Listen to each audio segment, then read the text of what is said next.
할렐루야. 한 주간 평안하셨습니까? 오늘은 마더스데이입니다. 우리 옆에 좌우에 계신 분들에게 해피 마더스데이 하겠습니다. 해피 마더스데이, 해피 마더스데이. 옆에 계신 분들에게 인사할 때 이렇게 인사했으면 좋겠습니다. 언약의 사람은 억울함 속에서도 빚어집니다. 언약의 사람은 억울함 속에서도 빚어집니다. 이번에는 이렇게 화답해 보시겠어요? 억울한 자리에서도 하나님의 함께 하심은 끊어지지 않습니다. 억울한 자리에서도 하나님의 함께 하심은 끊어지지 않습니다. 아멘이십니까? 여러분, 우리가 살면서 이런 적이 있지 않습니까? 분명히 바른 선택을 했고 옳은 일을 했는데 오히려 손해본 적 말입니다. 하나님 앞에서 바르게 살았는데 왜 이런 일이 찾아왔는지 도무지 이해되지 않는 적은 없습니까? 거룩을 선택했는데 오히려 더 깊은 억울함 그리고 외로움이 찾아온 적은 없습니까? 오늘 본문은 바로 그 자리에 있는 우리에게 그 해답을 알려주고 있습니다. 지난 주일 우리는 하나님께서 언약의 사람을 유혹 앞에서 거룩을 선택하게 하심으로 빚으시는 것을 살펴보았습니다. 요셉은 유혹 앞에서 사람 앞에서 서지 않았습니다. 상황을 먼저 살피지 않았습니다. 하나님을 먼저 살폈고 그래서 그는 이렇게 고백했습니다. 내가 어찌 이 큰 악을 행하여 하나님께 죄를 지으리까? 그는 옷을 버려두고 거룩을 선택하며 밖으로 뛰쳐나갔습니다. 그런데 오늘 본문은 그 바로 다음 장면입니다. 우리는 보통 이렇게 생각합니다. 거룩을 선택하면 곧 정말로 길이 곧바로 열릴 것이라고, 바르게 살면 곧바로 인정받고 하나님 앞에 바른 선택을 하면 곧바로 형통을 바로 받는다, 찾아올 것이라고 생각합니다. 그러나 오늘 본문은 우리에게 아주 중요한 진리 하나를 알려주고 있습니다. 거룩을 선택했다고 해서 곧바로 보상이 오지 않는다는 것입니다.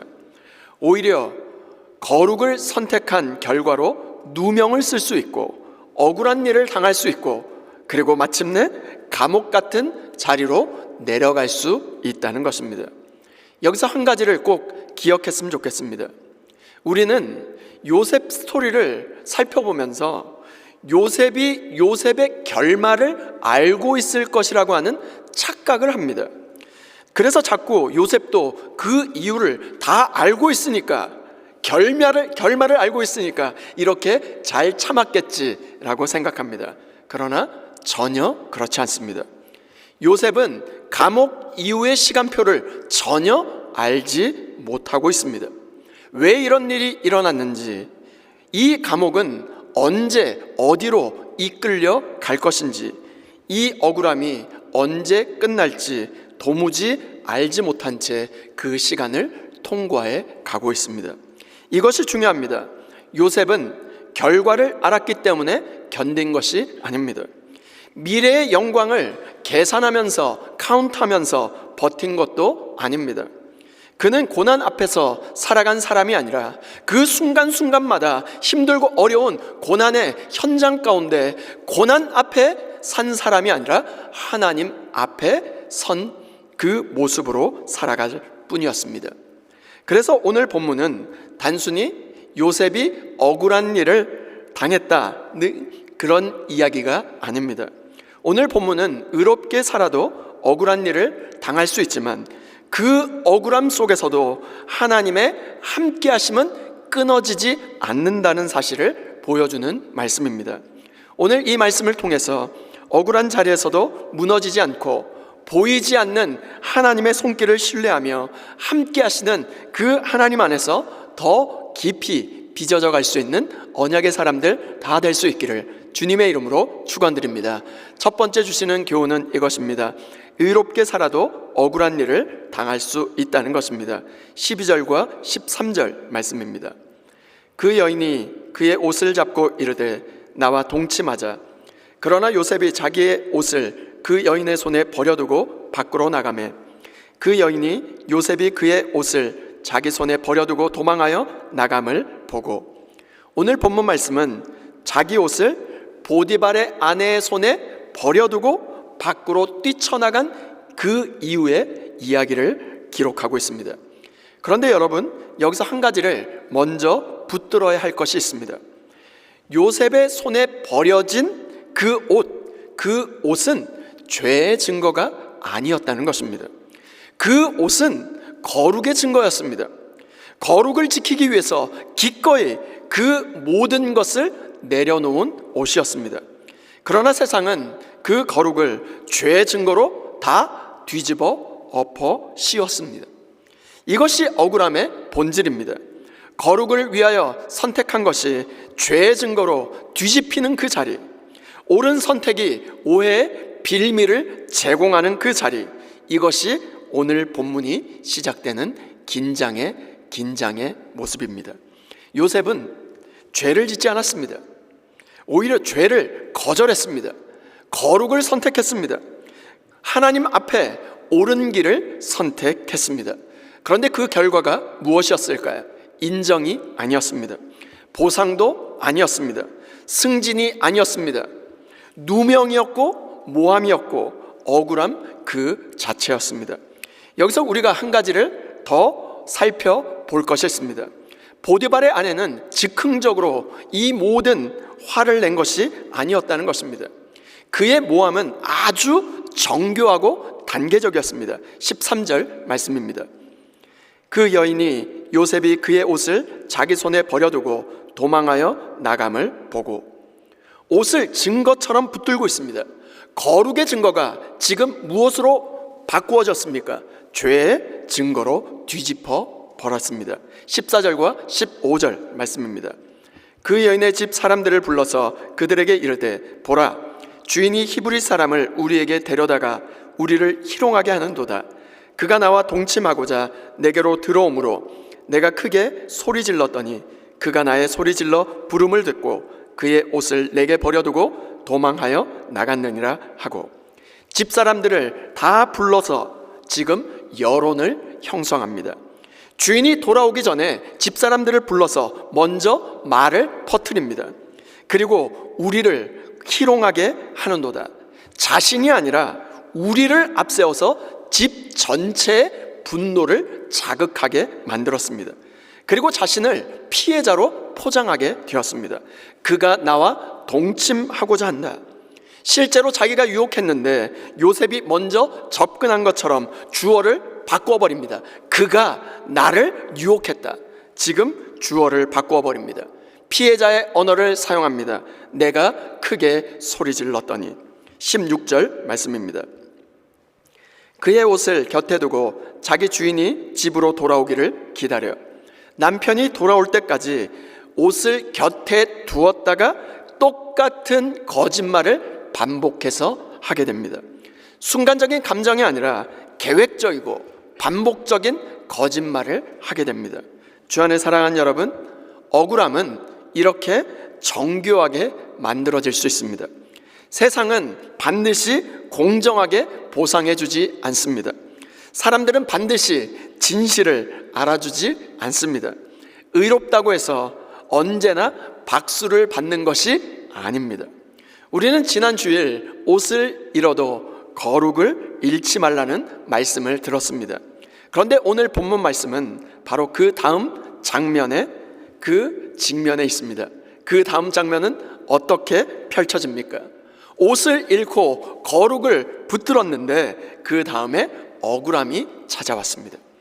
이 지점에서 많은 사람들이 넘어지게 됩니다. 하나님, 내가 잘못한 것도 없는데, 내가 잘못한 것이 아닌데 왜 이런 일을 당해야 하는 것입니까? 주님, 제가 거룩을 지켰는데 왜 손해를 보는 것입니까? 죄를 피했는데 왜 감옥 같은 현실이 내게 찾아오는 것입니까? 오늘 말씀은 바로 그 질문에 대한 대답을 알려주고 있습니다. 그런데 오늘 본문의 말씀 가운데 어디를 보아도 요셉은 해명하고 말하는 장면이 안 나옵니다. 요셉은 철저히 침묵합니다. 억울한 누명을 뒤집어 쓰면서도 아무 말을 하지 않습니다. 보디발에게 당신의 아내가 나를 유혹해서 내가 이 지경에 처하게 되었습니다 라고 해명하지 않습니다. 억울하다고 항변하지도 않습니다. 진실을 소리쳐 알리려 하지도 않습니다. 여러분, 이것이 왜 이렇게 중요할까요? 요셉의 거룩함은 유혹을 거절할 때만 드러난 것이 아니었다는 것입니다. 누명을 쓰고 감옥에 갈 때에도 거룩을 지켰습니다. 그는 이 모든 것을 하나님이 알고 계심을 믿었기 때문에 사람을 향하여 소리치지 않았습니다.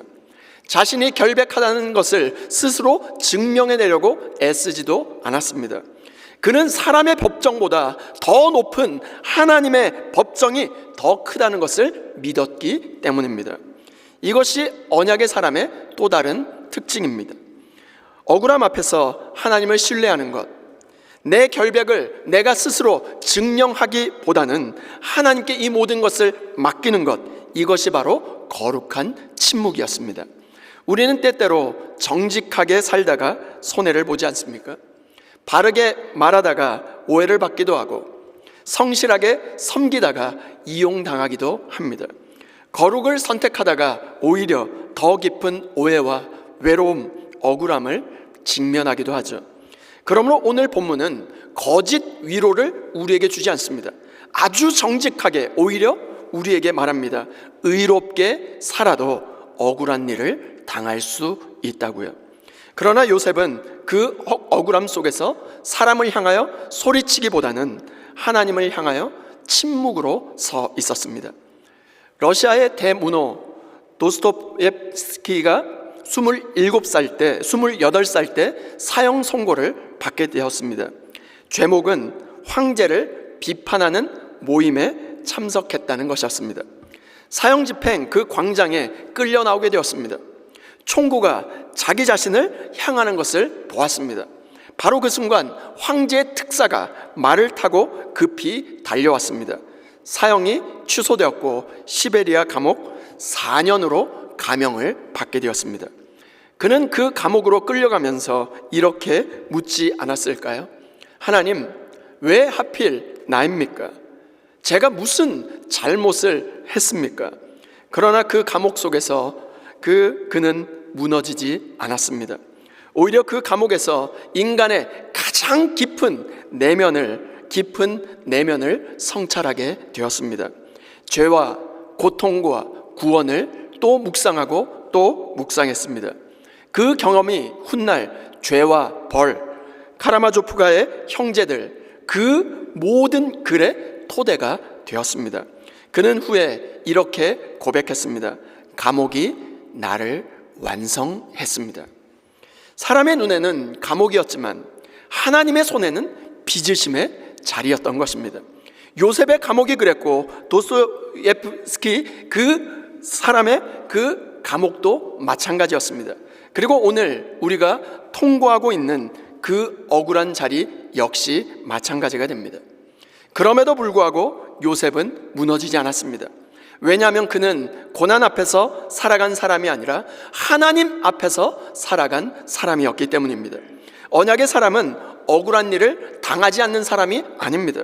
억울함 속에서도 하나님을 잃지 않는 사람입니다. 의롭게 살아도 억울한 일을 당할 수 있습니다.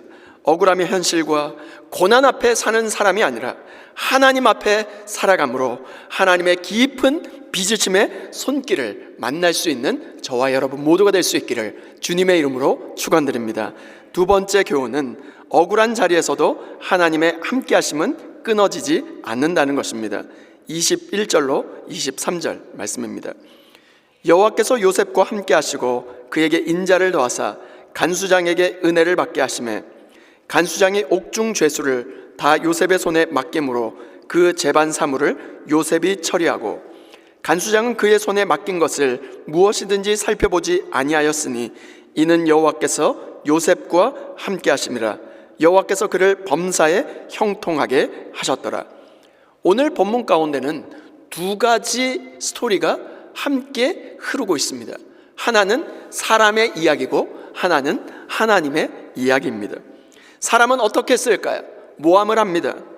분노하고 판단하고 감옥에 가두고 제수의 옷을 입혀버렸습니다. 그러나 하나님은 어떻게 하셨을까요? 같은 자리에서 함께 하시고 인자를 더하시고 은혜를 입히시고 다시 위탁하고 다시 요셉의 모든 것을 재반 사무를 맡기셨습니다.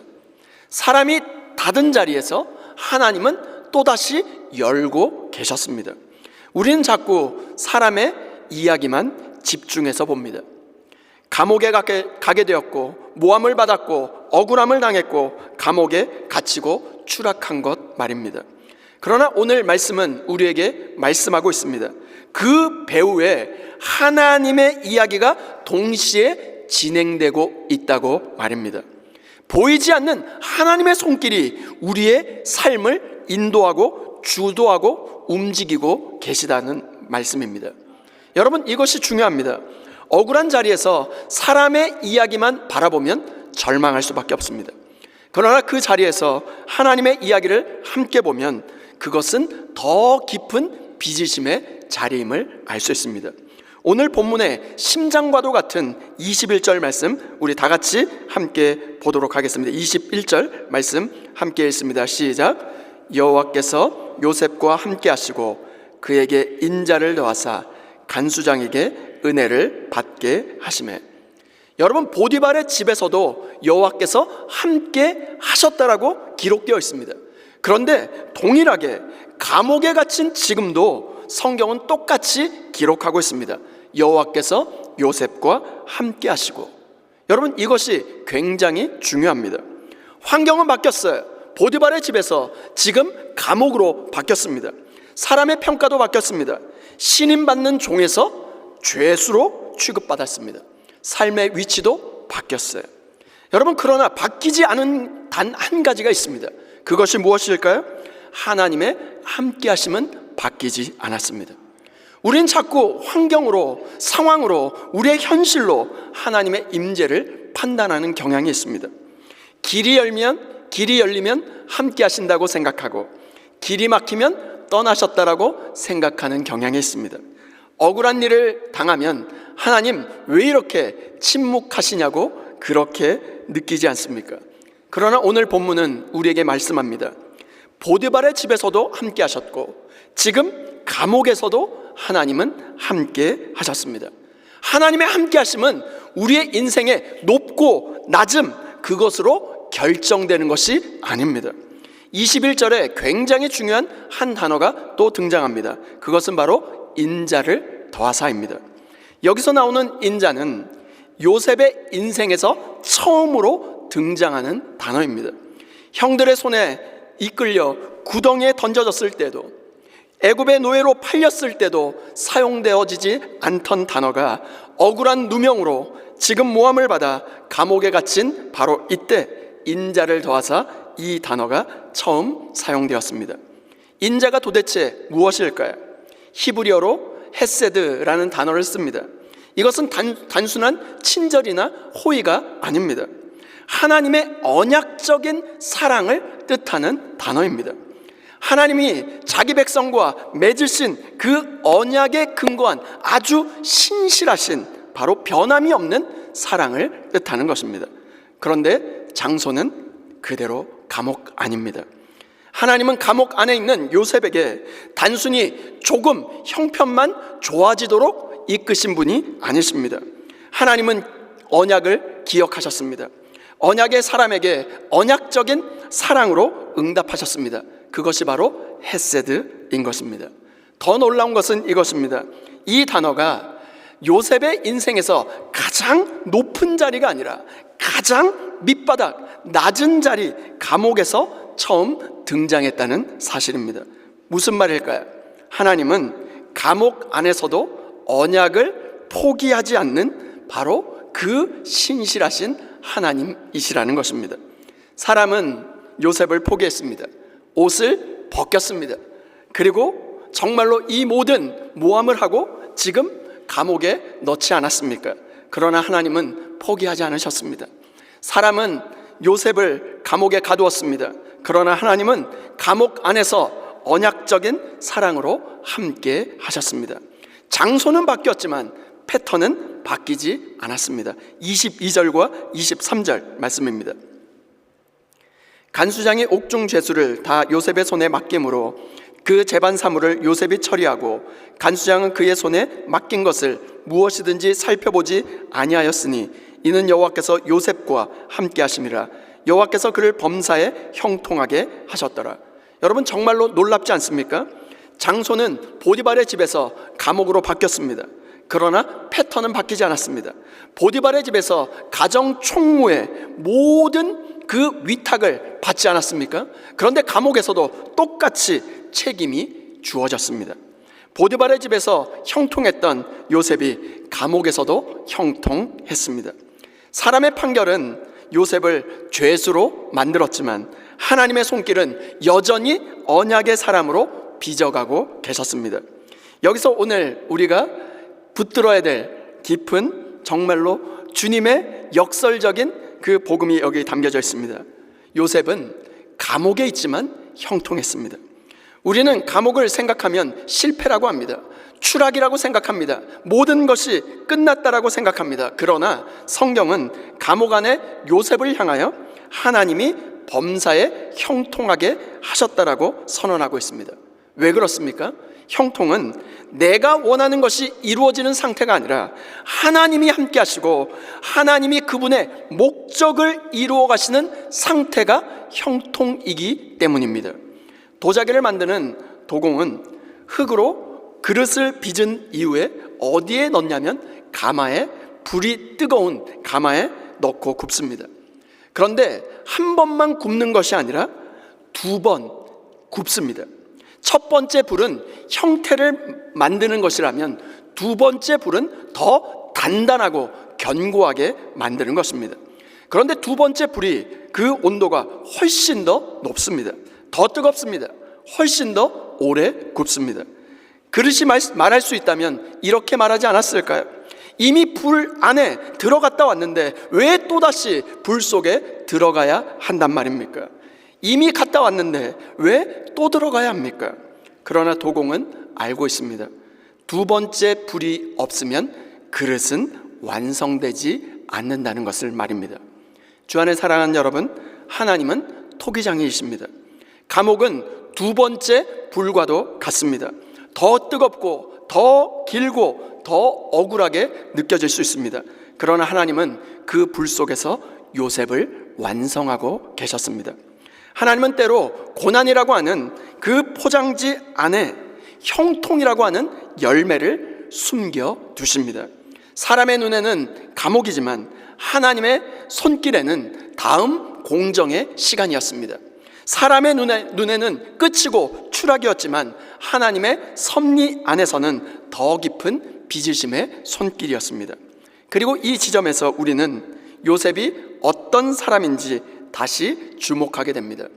고난 앞에서 정말로 절망하고 낙심하고 추락하는 것이 아니라 요셉은 고난 앞에 산 것이 아니라 하나님 앞에 산 사람이었다는 것입니다. 환경은 변했지만 그는 변하지 않았습니다. 보디발의 집에서나 감옥에서나 그는 여전히 하나님을 주목하며 살았습니다.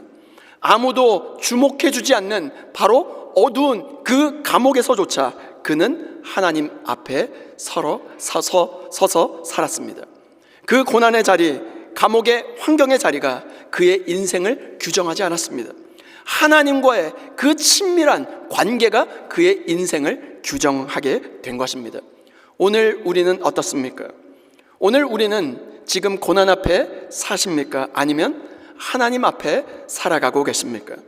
내 삶의 자리가 나를 규정하고 있습니까? 아니면 하나님과의 관계가 내 삶을 규정하고 있습니까? 요셉의 감옥은 물리적인 감옥이었습니다. 그런데 오늘 우리는 어떻습니까? 우리 모두는 억울함이 없는 사람은 단 한 사람도 없습니다. 그러나 그 억울함 속에서 우리는 선택할 수 있습니다. 우리는 감옥에 살 것인가? 하나님 앞에 살 것인가? 분노의 감옥 안에 갇혀 있습니까? 감정의 감옥 안에 갇혀 있습니까?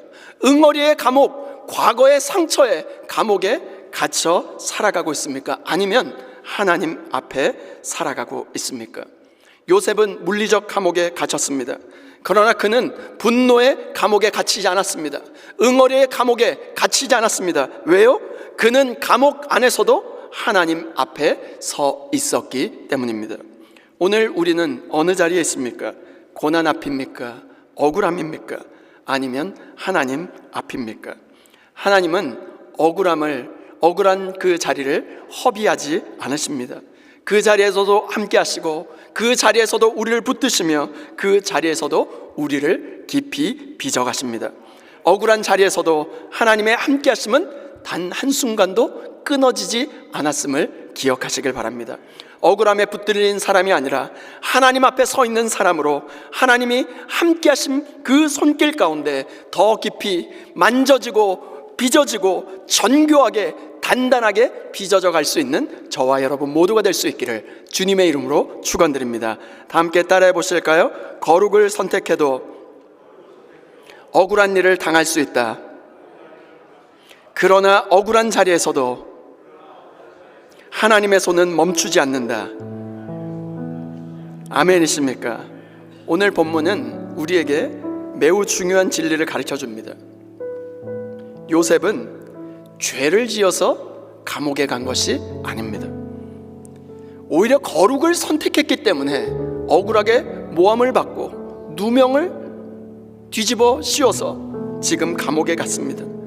죄를 피했더니 누명이 왔고, 양심을 지켰더니 감옥에 와 있습니다.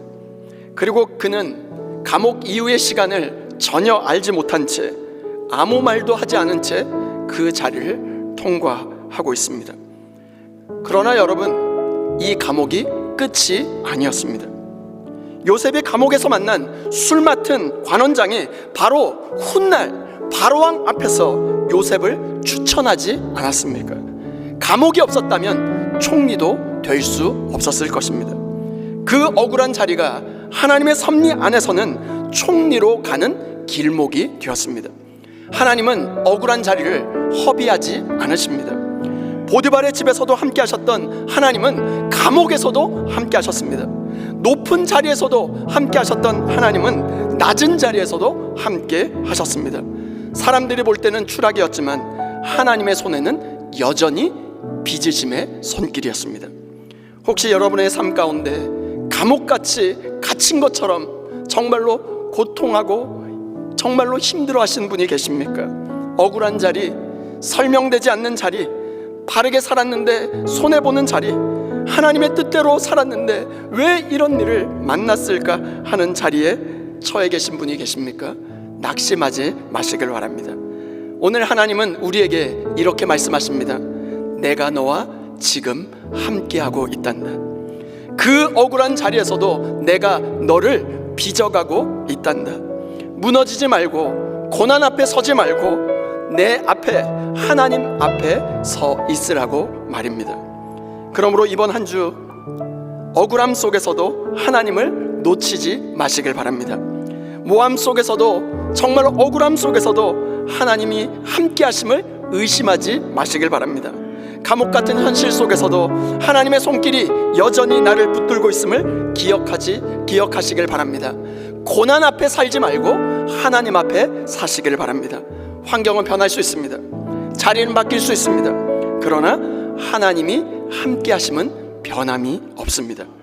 그리고 때가 되면 하나님은 그 감옥을 총리로 가는 길로 바꾸실 것입니다. 내가 지금 있는 이 자리가 감옥처럼 느껴질 때 이렇게 하나님 앞에 고백하시길 바랍니다. 하나님, 저는 지금 이 자리를 이해하지 못합니다. 그러나 주님이 여전히 여기 함께 계심을 믿습니다. 주님, 저를 빚어 주옵소서. 이것이 언약의 사람의 기도인 것입니다. 하나님은 오늘도 억울함 속에서 언약의 사람을 빚어가고 계십니다. 그 빚으심 속에서 우리 모두가 의롭게 살다가 억울한 일을 당할 수 있음을 기억하고, 그러나 그 어떤 자리에서도 하나님의 함께 하심은 끊어지지 않음을 믿으며 끝까지 하나님 앞에 무너지지 않는 하나님의 언약의 사람으로 빚어져 갈 수 있기를 주님의 이름으로 축원드립니다.